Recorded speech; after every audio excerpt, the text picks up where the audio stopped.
Hello mga lablab! Ngayong araw nga ay samahan niyo akong gumawa ng chicken siomai na maraming carrots. Simulan nga natin dito sa pagbabalat ng carrots. Medyo dinamihan ko na nga itong carrots at mahal nga yung karne. Kalahating karning manok lang nga ang binili ko at paniguradong hindi kakasya sa pamilyang hampas lupa pag purong karne nga yung ginawa kong siomai. At dahil nga nanay tayo, kailangan nating dumiskarte kung paano mapaparami yung lulutuin nating ulam. Kaya naman itong carrots na nga lang naisipan kong ipanglahok sa manok para nga dumami. Pagkatapos ko mapino yung carrots ay ito naman ng karning manok ang pipinuhin ko. Medyo nahirapan nga lang tayo ng very light at wala nga tayong food processor. Kaya naman ayan at minano-mano na ng hampas lupa. Pagkatapos kong mapino itong manok ay ito naman ng sibuyas bawang na ipanglalahok ko doon ang pipinuhin natin. Mabuti na nga lamang at merong ganitong pangpino yung kapatid ko kaya sabi ko ay hihiramin ko nga muna. Masyado ngang maliit yun kaya naman pag yun ang ginamit ko sa pagpino ng carrots at manok abay hapon na hindi pa kami nakakaparanghanayi ang panigurado. Nang maigaya ko nga lahat ng sangkap etong at pinaghalo-halo ko lang siya at nilagyan ko na nga siya ng mga pampalasa. Nilagyan ko nga rin yan ng 2 itlog pagkatapos ay nilagyan ko nga rin yan ng harina. Abay syempre hahaluin para naman manuot yung lasa sa isa't isa. Nang maging ganito na nga ang itsura sabi ko ito ay pwede na kaya naman sabi ko ay magsisimula na nga akong magbalot. Bale hindi pala siya babalutin mga lablab, ipapatong mo lang pala siya sa rape.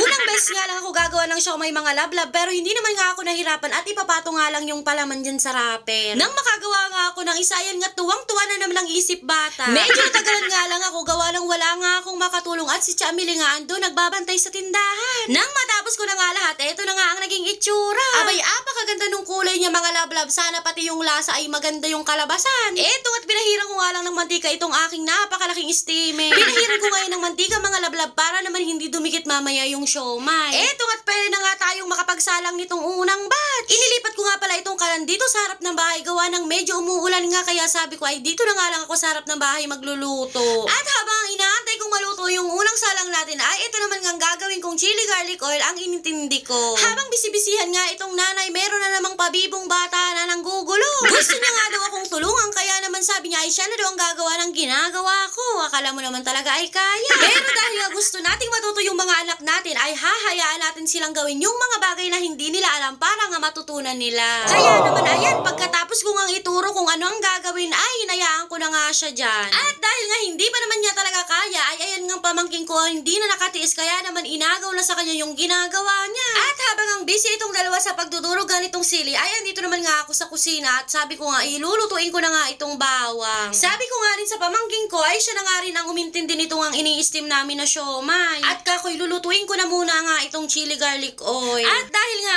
apakaliit ng steamer namin ay naisipan ko na iprito yung ibang siomai mga lablab gawa ng hapon na talaga.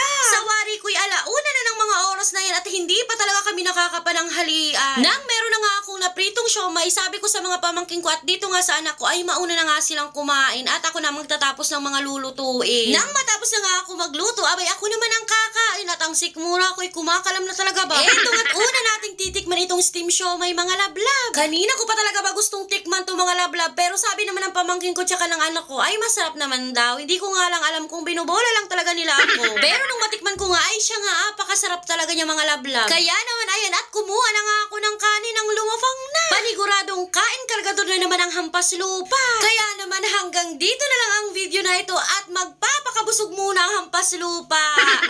Salamaton!